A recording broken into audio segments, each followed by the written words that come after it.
Normalement, quand tu te mets à faire des affaires, que dans le monde, que ce soit dans le monde des affaires ou bien dans des relations intimes, tu dois connaître le passé des gens avec qui tu as fait l'affaire.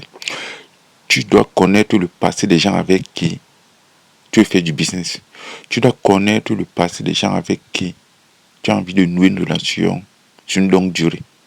Et ce que je veux vous expliquer ici, c'est quelque chose que vous pouvez utiliser dans tous les aspects de votre vie.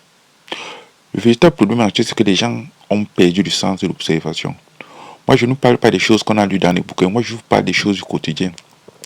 Moi, je vous parle des choses que vous pouvez vérifier. Je parle des choses que vous pouvez observer au quotidien.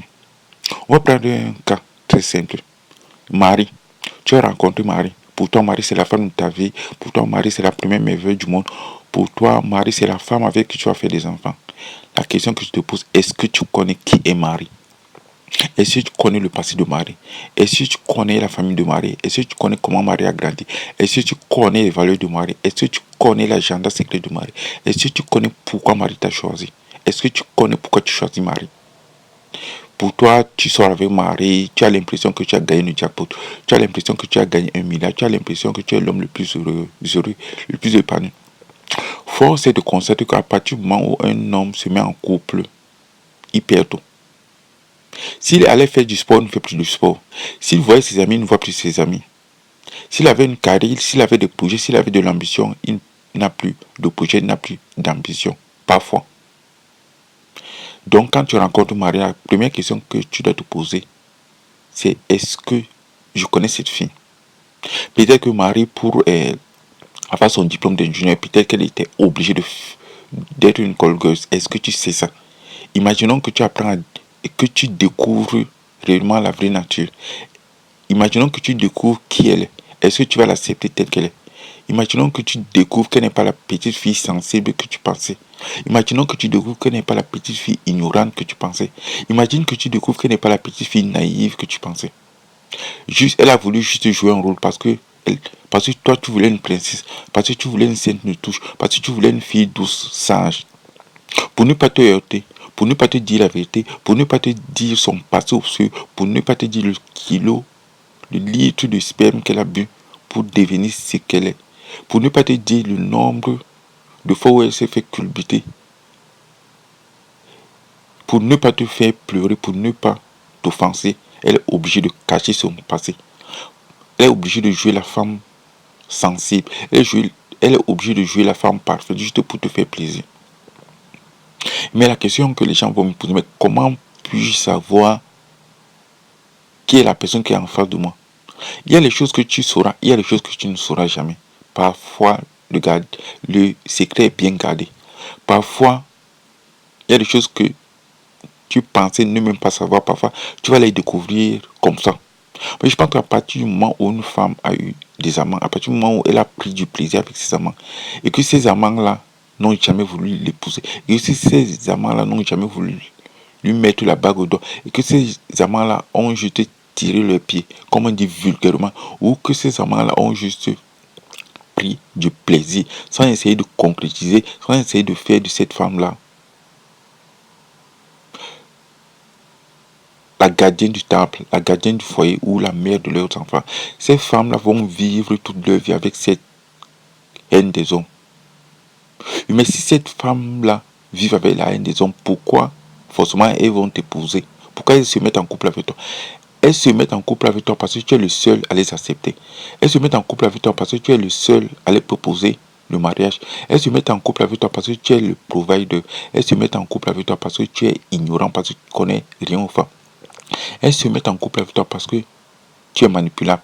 Elles se mettent en couple avec toi parce que tu ne connais pas leur nature. Donc forcément, elles sont dans l'obligation de jouer un rôle.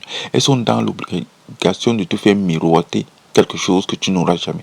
Elles sont dans l'obligation de te faire croire que quand tu vas les épouser, elles sont la femme parfaite.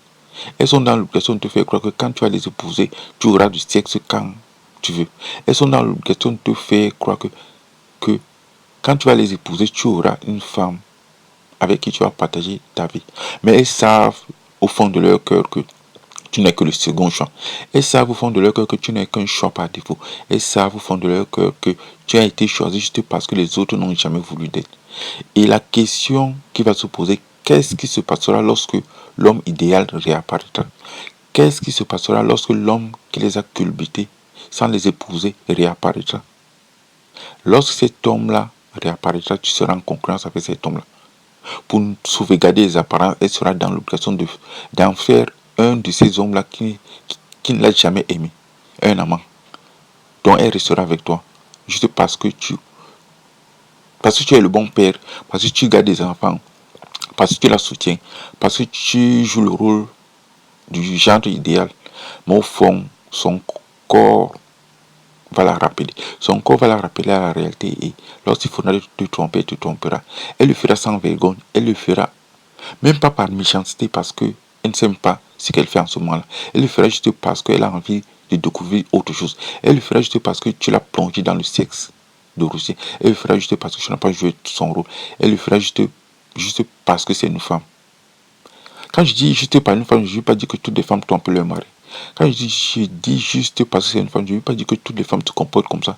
Quand je dis juste parce que c'est une femme, c'est parce que elle est programmée pour qu'un jour, à un moment, aucun homme ne puisse tourner le dos pour la regarder.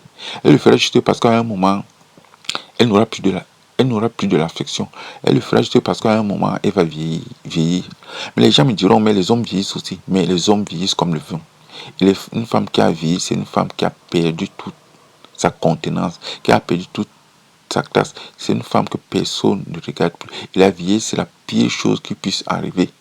Oui, mais les progrès scientifiques et techniques font en sorte qu'une femme à 50 ans est aussi belle. C'est ce que la société vous fait croire. C'est pas forcément parce que la société véhicule une certaine image qu'il faut que nous tombions tous dans le même panneau. C'est pas forcément la société véhicule une image de la femme beauté éternelle, de la femme beauté universelle, de la femme de l'éternelle jeunesse de la femme, qu'il faut que nous croyons à ces genres de conneries, genre Père Noël. Comme j'ai toujours dit, tic-tac, tic-tac, tic-tac, tôt ou tard, les masques tombent. Quand les masques tombent, on se rend compte de la réalité. Quand les masques tombent, on se rend compte qu'on a voulu faire semblant, qu'on a voulu ignorer les évidences, qu'on a voulu faire comme si la réalité n'existait pas, qu'on s'est créé un monde fictif.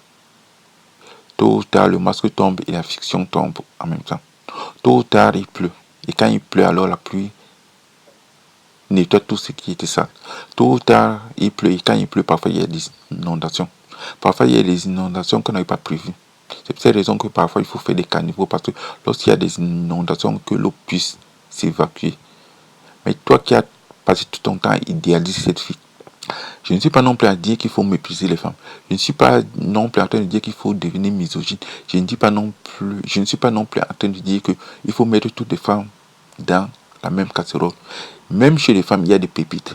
Mais est-ce que tu as le culot d'attendre la bonne personne? Est-ce que tu as le culot de chercher la pépite qu'il y a au fond de chaque femme? Est-ce que tu as le culot de regarder au-delà des apparences? Est-ce que tu as le culot de regarder au-delà de la morphologie? Est-ce que tu as le culot de regarder la beauté intérieure? Seuls les hommes épousent les femmes. Les enfants épousent les femmes qui ressemblent à leur mère. Et ça me fait me penser à une idée.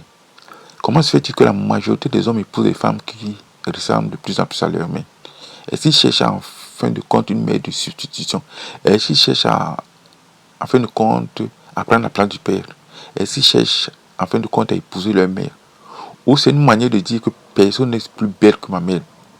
Ou c'est une manière de dire que personne n'égale ma mère? Et ça, c'est à un moment, chacun doit se poser des vraies questions. Tic-tac, tic-tac, tic-tac. Tôt ou tard, le masque tombe. Et tôt ou tard, la pluie tombe. Et tôt ou tard, les choses du naturel reprennent son galop. Je vous remercie de m'avoir écouté.